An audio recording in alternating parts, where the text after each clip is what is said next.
Buenas noches, nuevamente estamos con ustedes en el desarrollo de la materia de práctica forense de amparo.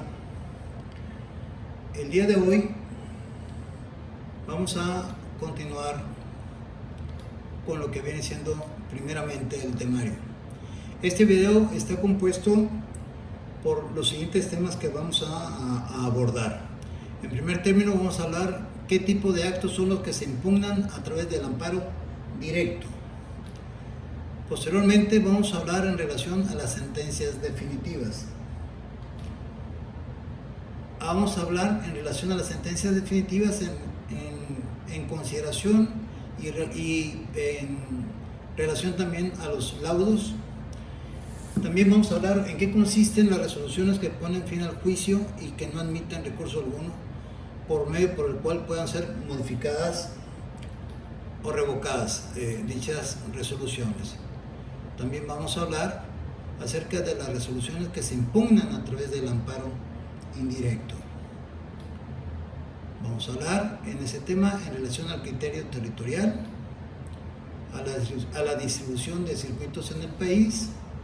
También vamos a hablar acerca de, en el caso nuestro, en Sinaloa, qué denominación tiene o está integrado allá en el Consejo de la Judicatura Federal, en el Poder Judicial de la Federación, bajo qué número de circuitos estamos asignados y cuáles son los tribunales de amparo que se integran en el estado de Sinaloa. Así también vamos a hablar en relación a la quinta región auxiliar, donde se encuentra su residencia oficial y cómo fue integrada y cómo se integra.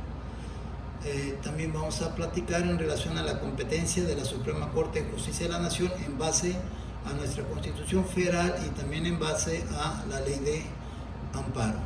Y finalmente vamos a concluir este video con lo relativo a la facultad de atracción que tiene la Suprema Corte en el amparo directo.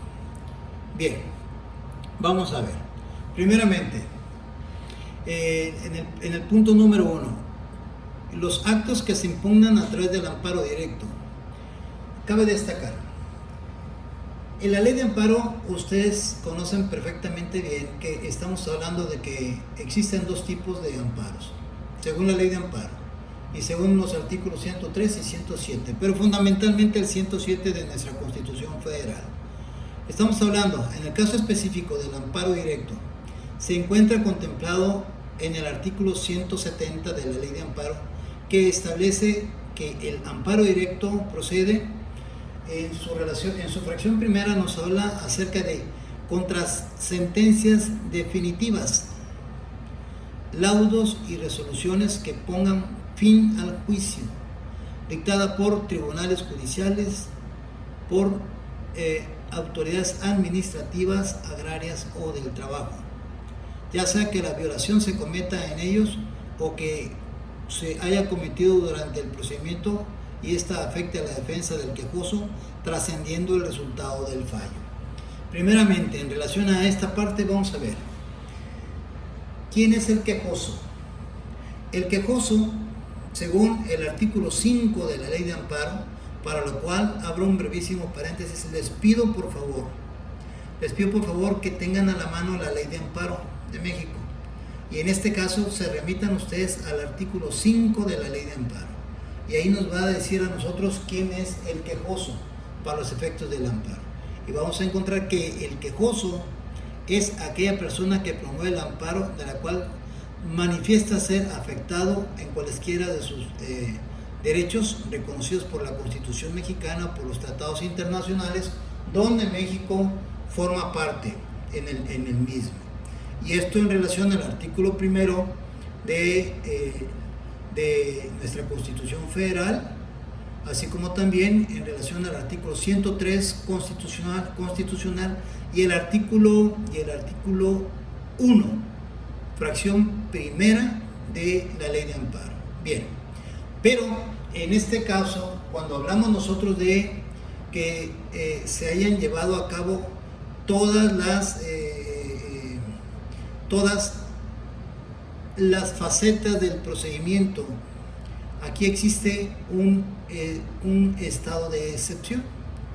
Estos requisitos, cuando hablamos nosotros sobre sentencias definitivas, no son exigibles según el artículo 171, segundo párrafo de la Ley de Amparo, cuando se estén afectando intereses a menores de edad, a incapacitados, al estado civil o afecte el orden de la familia, o bien también por cualesquiera de los sujetos del derecho agrario, llámese ejidatario, comunero, llámese como ustedes gusten, quieran y manden. También para ellos no es exigible, y además en materia penal cuando se trate del inculpado. Y esto se lo voy a explicar a ustedes de una manera más detallada en momentos posteriores. Ahora bien, ¿qué debemos de entender como sentencia definitiva? Ojo, fíjense bien. Sentencia definitiva es aquella resolución o laudo de la cual ya no existe ningún recurso ordinario de impugnación por medio del cual pueda ser modificado o revocado. Vamos a hablar de un ejemplo de sentencia definitiva en materia penal, civil y familiar, principalmente. En este caso, pero lo vamos a tomar como referencia en materia penal. Y decimos, la persona A fue sentenciada a 15 años de prisión, dictada por juez penal. Y la persona A, inconforme con la sentencia, interpone el recurso de apelación contra dicha sentencia, dictada en su contra por 15 años. Es decir, en el proceso penal, tanto en el mixto como en el oral, que actualmente se está llevando a cabo a partir del año de 2016, nos encontramos nosotros que el proceso penal está contemplado diversos tipos de resoluciones de impugnación, medios de impugnación, entre ellos está el recurso de apelación. Bien, es decir, existe una segunda instancia. Pues en este caso, la persona A, que fue sentenciada a 15 años de prisión, no estuvo de acuerdo con dicha sentencia e interpone contra esa sentencia dictada por el juez de primera instancia, interpone el recurso de apelación. Y supongamos nosotros que en el recurso de apelación le correspondió conocer a la primera sala del Supremo Tribunal de Justicia del Estado de Sinaloa, que viene siendo ahora la segunda instancia. En ese sentido, debemos de recordar nosotros que, insisto, el juez que dictó la sentencia es la primera instancia y la primera sala del Supremo Tribunal de Justicia viene siendo la segunda instancia. Pues en ese sentido, la primera sala que conoció del recurso de apelación interpuesto por la persona A en contra de la sentencia en su perjuicio por 15 años de prisión, resolvió que dicho recurso estaba apegado a derecho y confirmó la sentencia de 15 años de prisión. Aquí, ojo, aquí nos vamos a preguntar, bueno, ya el recurso de apelación ya se resolvió y confirmaron la sentencia. Bueno, ahora ya, como ya no hay otro recurso ordinario de impugnación por medio del cual pueda ser modificado o revocado, entonces, ¿cuál sentencia es la que vamos a atacar? ¿La dictada por el juez en primera instancia o la dictada por la primera sala en segunda instancia? ¿Cuál es la que vamos a atacar su inconstitucionalidad? Y por eso le puse a ustedes ahí, ojo, la sentencia definitiva que puso fin al juicio es la que se dictó en segunda instancia, es decir, por la sala primera, porque según nuestra ley procesal penal ya no existe ningún otro recurso ordinario de impugnación por medio del cual pueda ser modificada o revocada la sentencia en contra del sujeto A. Entonces, en este caso, la sentencia la cual nosotros vamos a atacar su inconstitucionalidad en amparo directo, porque se trata de una sentencia definitiva, es precisamente la que dictó en este caso la primera sala, por ser precisamente por haberle dado fin al juicio y por razones de que la misma ley procesal ya no establece otro recurso ordinario de impugnación para poder hacerlo valer. O bien, aquí por lo que se hacía referencia en la materia de civil y familiar, también es un procedimiento biinstancial, ¿Por qué biinstancial? Porque es primera instancia, resuelve el juez, segunda instancia resuelve el Supremo Tribunal de Justicia en cualesquiera de las salas. En materia civil en la sala segunda, en materia familiar en la sala cuarta. Pero en este caso, para efectos de amparo, tendría que ser en dado caso que se haría la demanda de amparo atacando la sentencia dictada por la autoridad que conoció del asunto en segunda instancia, es decir, ya sea la sala civil, segunda sala, o la sala familiar, cuarta sala. Y distinto es en materia laboral. Los laudos que se dictan en los juicios laborales son uniinstanciales, es decir, no existe recurso de impugnación. La ley federal no establece ningún tipo de recurso en contra de las sentencias. En consecuencia, el laudo dictado en el juicio laboral es el que pone fin al juicio, porque ya no existe otro recurso ordinario de impugnación establecido en la ley laboral por medio del cual pueda ser modificado o revocado el laudo dictado, y es el que se va a atacar en el amparo directo. Ahora bien, también estamos hablando sobre asuntos en materia administrativa. Aquí hay dos aspectos muy importantes que tenemos que resaltar. Un ejemplo, por ejemplo, en materia administrativa federal, la resolución dictada en los juicios contenciosos administrativos en materia federal también es única instancia, es decir, no existe recurso de revisión, por lo que la resolución administrativa dictada por los magistrados del Tribunal Federal de lo Contencioso Administrativo es la que pone el fin al juicio, y como ya no hay otro recurso establecido en la ley administrativa, entonces es precisamente la que va a ser la dictada por los magistrados en primera instancia, es la que se va a atacar en el amparo directo. Distinto es en materia administrativa en el estado de Sinaloa. La resolución dictada en los juicios contenciosos administrativos con jurisdicción y competencia estatal, refiriéndonos al estado de Sinaloa, es biinstancial, ya que el Tribunal Superior resuelve el recurso de revisión, es decir, esta es la segunda instancia y es la que pone fin al juicio. Y si la resolución dictada en segunda instancia es contrario a los intereses jurídicos del promovente en el juicio, en este caso el gobernado del particular, pues es esta precisamente la que se va a atacar su inconstitucionalidad en el juicio de amparo directo. En materia agraria, las sentencias dictadas en los juicios agrarios por el Tribunal Agrario procede el recurso de revisión, es decir, también es biinstancial, y es precisamente la resolución que resolvió el recurso de revisión la que se tomará como sentencia definitiva que puso fin al juicio, y es esta la que será combatida en amparo directo. Como podemos observar con la simple lectura de estas diapositivas, es que nuestro sistema procesal en México no todos son biinstanciales y no todos son uniinstanciales, es decir, no todos tienen dos instancias, ni tampoco todos tienen una sola instancia. Por eso es que con las diapositivas aquí estoy pretendiendo que ustedes vean en qué materias y bajo qué circunstancias es cómo procede en un caso o en otro. Bien, actos que se impugnan en el amparo indirecto. Para esto quiero, por favor, que ustedes tomen la ley de amparo y se remitan al artículo 107. En el artículo 107 vienen todos los supuestos de procedencia del amparo indirecto. En el artículo 108 vienen los requisitos que debe contener la demanda de amparo indirecto. Pero en este caso estamos hablando nosotros únicamente por lo que se refiere en qué forma y bajo qué circunstancias y bajo qué tipo de actos procede el amparo indirecto. Y aquí solamente lo estoy señalando unos cuantos. Primeramente, el amparo indirecto procede contra normas generales, entre paréntesis vamos a decirle que son las leyes federales, estatales, tratados internacionales, reglamentos, etcétera.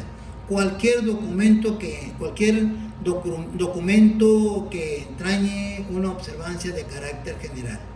Contra todos ese tipo de actos legislativos procede el amparo indirecto.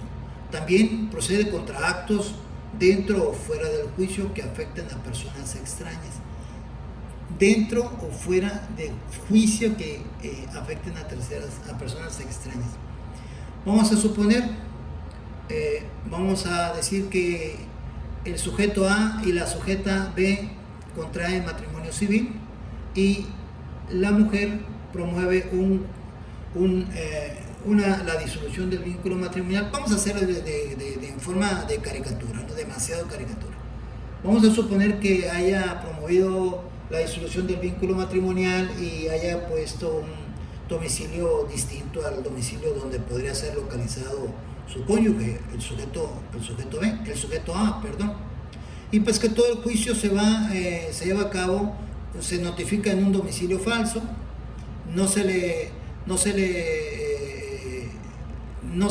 notifica acerca de la demanda interpuesta en su contra. Vuelvo a repetir, estamos hablando de un caso totalmente ficticio, únicamente pretendo es darles a ustedes un ejemplo que pueda ser en este caso aplicable al ejemplo que estamos pretendiendo dar. Pues entonces el juicio se va en rebeldía y el sujeto A, es decir, el cónyuge, pues desconoce en todo momento que se entabló una demanda de divorcio en su contra. Dictan sentencia en la cual se disuelve el matrimonio y no interpone el recurso de apelación. ¿Por qué? Porque no está enterado. Sí, entonces causa ejecutoria de la sentencia porque supuestamente él consintió el acto porque no interpuso el recurso de apelación. Pero supongamos que días después va al registro civil porque necesita acreditar que él es una persona casada porque va a obtener un crédito de interés social y aquí ocurre que es hasta ese momento en la oficialía del registro civil donde se percata de que en su acta de matrimonio existe insertada marginalmente lo que viene siendo ya la disolución de su vínculo matrimonial. Ojo, caricatura a manera de ejemplo. Y es hasta entonces cuando se entera. Durante toda esa etapa que él estuvo desconociendo el juicio, él reviste, según la corte, la figura de tercero extraño a juicio.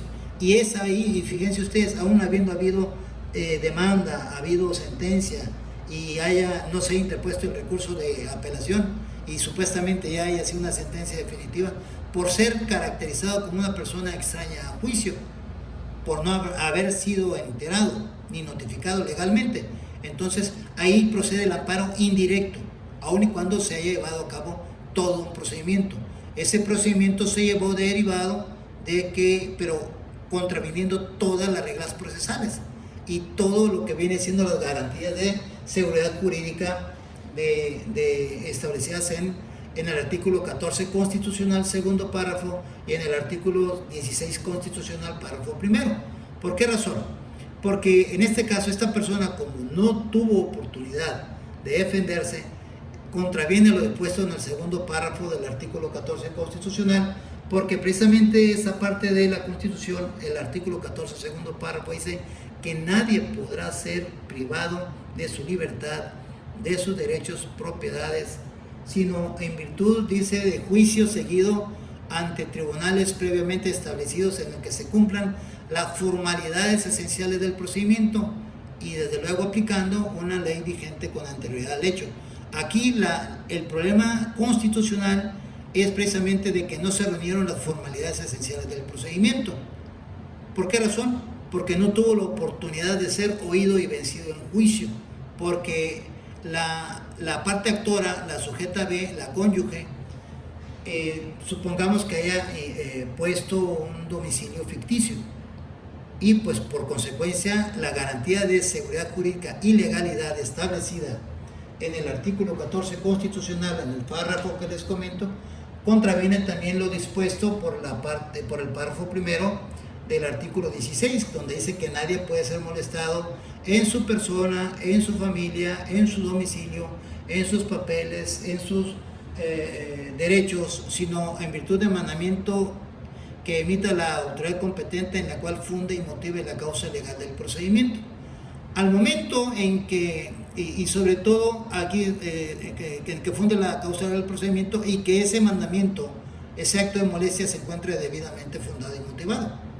Consecuentemente, la causa legal del procedimiento y la motivación dictada en la sentencia y la fundamentación pues son contrarias a la propia Constitución, derivado de que el sujeto A en ningún momento tuvo conocimiento de esta circunstancia, de que en su contra se había interpuesto una demanda de divorcio. Se insiste, es un ejemplo a manera de caricaturas, meramente ilustrativo. Sabemos que hoy día no hay necesidad de ello. Entonces, aquí vamos a hablar sobre otro punto, sobre actos o omisiones que provengan de autoridades distintas de los tribunales judiciales, administrativos o del trabajo. ¿Ok? Vamos a suponer, el director de la Policía Ministerial está pretendiendo ejecutar una orden de aprehensión. ¿Qué sucede aquí? Se ampara contra o bien el Ministerio Público o bien quien haya sido, dictan una orden de captura en contra del sujeto A. El sujeto A, como existe el riesgo de ser privado de su libertad, es un acto futuro pero de realización inminente, entonces ahí procede también el amparo indirecto. Y también contra las omisiones del Ministerio Público en la investigación de los hechos denunciados como delito, así como también en relación a las resoluciones de este mismo, cuando dicta la reserva de la investigación del expediente por no haber mayores datos que se puedan, o mayores u otras diligencias que se puedan practicar. Cuando ya han practicado todas las diligencias ministeriales y no se puede acreditar los elementos del tipo penal y la probable responsabilidad del imputado, entonces se decreta la reserva del expediente hasta que no haya nuevos elementos para continuar con la investigación, o bien hayan decretado el no ejercicio de la acción penal o se hayan desistido de la misma, o bien también por la suspensión del procedimiento, pero esto cuando no haya sido reparado el daño de la parte victimal, entre otros casos. Bien, ahora nosotros ¿cómo estamos distribuidos para los efectos de amparo en el país? Según el Consejo de la Judicatura Federal, están distribuidos cada entidad federativa con un número de circuito. Entonces, en ese sentido, aquí en México, en la República Mexicana, para los efectos de amparo, para el Consejo de la Judicatura Federal, existen aquí 32 circuitos en el país. Es uno por cada entidad federativa. En el caso nuestro, al Estado de Sinaloa se le ha asignado y se le reconoce dentro de la estructura administrativa como el 12º circuito. ¿Y cuáles son los tribunales que existen aquí en el 12º circuito? En Sinaloa, mixtos son 10 juzgados de distrito. Especializados en materia administrativa son 2, haciendo la aclaración. Le llaman mixtos cuando no son tribunales especializados. Aquí en Sinaloa, en el 12º circuito no hay ningún solo juzgado de distrito especializado. Y le decía, especializados en materia administrativa son 2 tribunales colegiados de circuito. Ojo, no juzgados de distrito, tribunales colegiados de circuito. En materia especializados en materia civil hay 1, en materia penal hay 1 también, y en materia del trabajo, en materia laboral, 1 también. Y tribunales unitarios mixtos son 3, es decir, los tribunales colegiados de circuito son 3 magistrados los que conforman cada tribunal colegiado de circuito. Y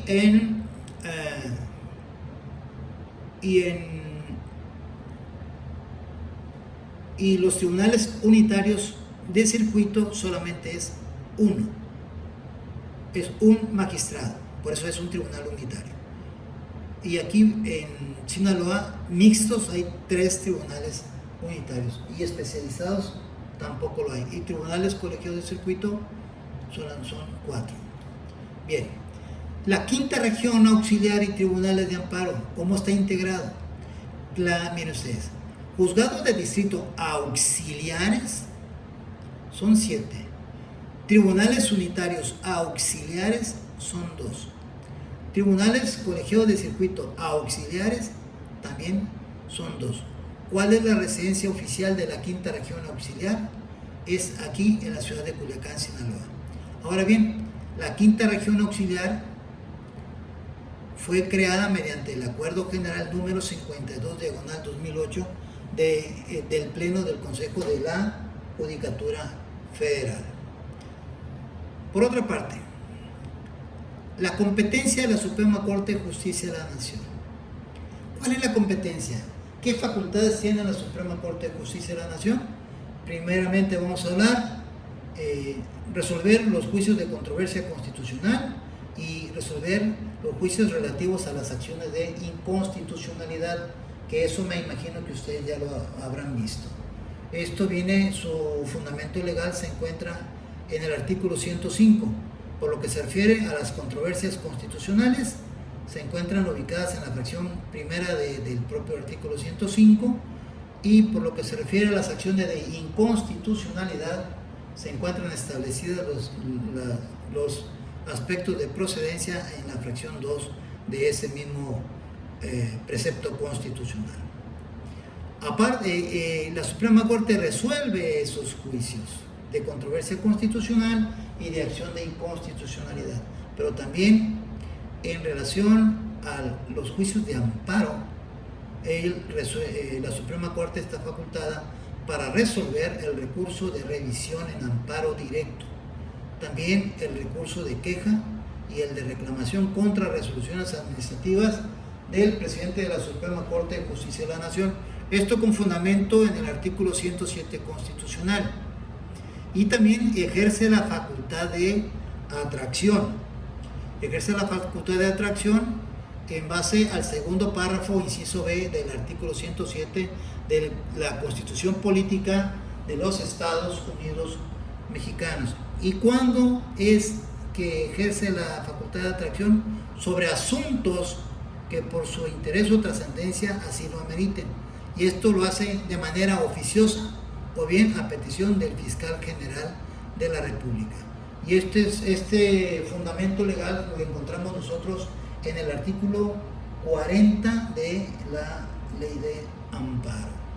Pues bien, con esto quiero decirles a ustedes que estamos trabajando en lo que viene siendo el desarrollo del temario de práctica forense de amparo, y pues a darle duro, jóvenes, porque finalmente esto es lo que vamos a descubrir, y vamos a percatarnos que este juicio con estas características que tiene es un juicio constitucional, y espero que a ustedes les pueda servir de algo. Pues me da mucho gusto saludarlos y estamos en comunicación entonces. Hasta pronto.